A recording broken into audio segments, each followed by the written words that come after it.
Bismillah, salam alaikum wa rahmatullah wa barakatuh.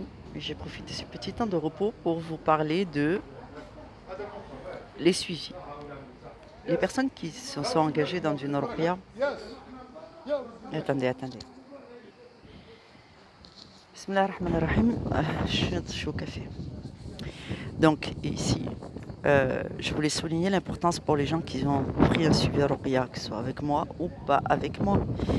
L'importance quand vous êtes dans un traitement comme celui-là, que vous ayez opté pour une ruqya traditionnelle ou une ruqya un peu innovante de ce qu'Allah nous a accordé, avec le captage par exemple, rien ne remplace la ruqya qu'on fait soi-même, on est d'accord. Toutefois, nous savons que chacun d'entre nous a ses limites en termes de pratique et que la ruqya est une part de l'islam qui s'enseigne, qui s'apprend.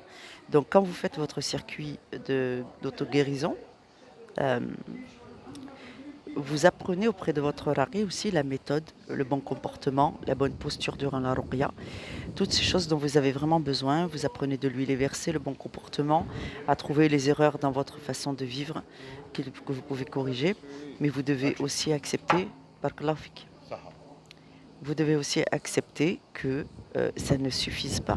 Il faut suivre le traitement à la maison.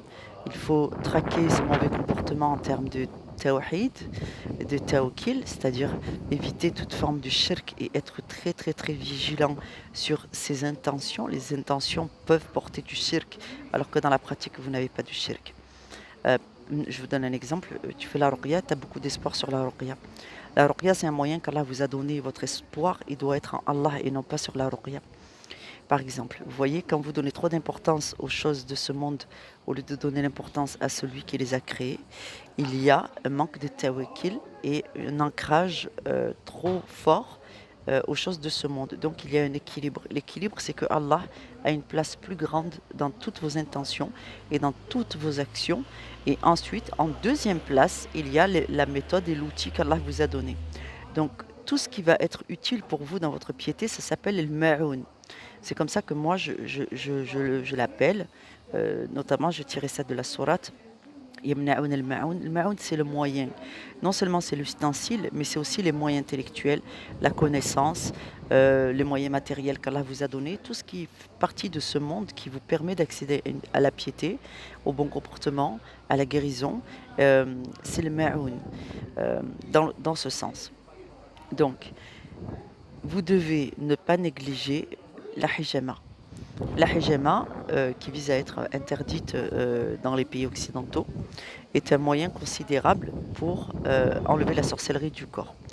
Dites-vous bien que si vous avez un problème de possession partielle ou totale, ou juste des présences, ou beaucoup de wessawis, il y a une forte possibilité que vous ayez une sorcellerie déposée dans le corps, avec des douleurs, des troubles mentaux, et c'est la sorcellerie, mais elle déposée dans le corps, c'est encore plus difficile de guérir quand la sorcellerie elle-même est dans ton corps. Il faut trouver un moyen de l'affaiblir et de l'enlever. Les versets, des fois, la lecture des versets ne suffit pas parce que Allah vous a donné des moyens, vous devez les utiliser. Notamment, la hijama est un moyen prophétique qui était dans la médecine prophétique et qui est toujours efficace. Donc, il faut régulièrement poser ces ventouses. Vous pouvez commander le kit, vous pouvez regarder des vidéos instructives. Sachez que c'est une pratique qui est interdite en France. Donc, moi, je ne le pratique pas dans le sens où ce que je fais avec mon corps, ça me regarde. Mais c'est pas moi qui vais vous dire où l'acheter et ainsi de suite. Vous devez vous débrouiller.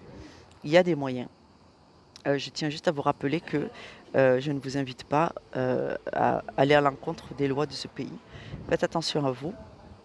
Mais sachez que dans la tradition prophétique, la hijama est un incontournable dans la guérison, dans les cas difficiles où après mult et moult ruqya, on n'arrive pas à défaire le djinn. C'est parce que le djinn est attaché à la sorcellerie et la sorcellerie donne de la force au djinn.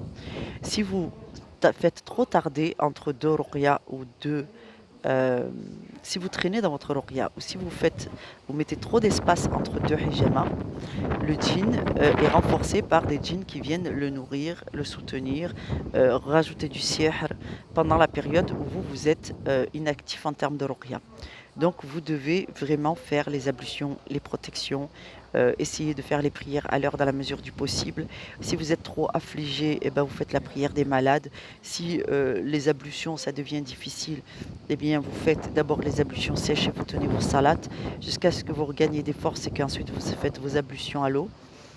Si vous n'arrivez pas à faire toutes les ablutions, vous faites les ablutions avec une grande intention pendant votre douche et ainsi de suite. Donc toutes ces préconisations que je vous fais, c'est qu'il vaut mieux faire que d'attendre que ce soit parfait. Le piège de Shaitan, ça sera de vous dire oui, mais là, c'est pas bien, c'est pas parfait, Allah n'acceptera pas, et ainsi de suite.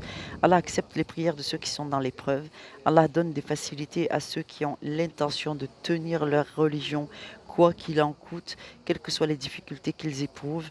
Ceux-là sont les bien-aimés d'Allah et les bien guidés et ceux qui triomphent des épreuves. Ne négligez pas donc de faire des ruqyas resserrés. Ne laissez pas passer trop de temps. Si vous laissez passer du temps entre vos deux consultations chez un raqi professionnel qui se dévoue à la cause, faites vos ruqyas à la maison tous les jours. Tous les jours, vous faites une lecture, vous écoutez le Coran.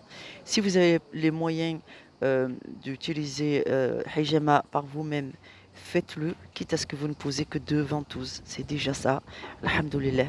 Faites votre huile coranisée avec les sourates que vous connaissez, toutes les causes qui vont dans le sens d'Allah, Allah les accepte. Et cela, Inch'Allah, va vous soutenir dans votre piété, vous encourager, vous allez développer une compétence. Et cette compétence, vous allez pouvoir, Inch'Allah, vous reposer dessus. Et ça va vous être d'un grand secours euh, dans la suite de la vie. Parce que toute la vie est une épreuve. Qu'Allah vous facilite. Salam alaikum wa rahmatullah wa barakatuh.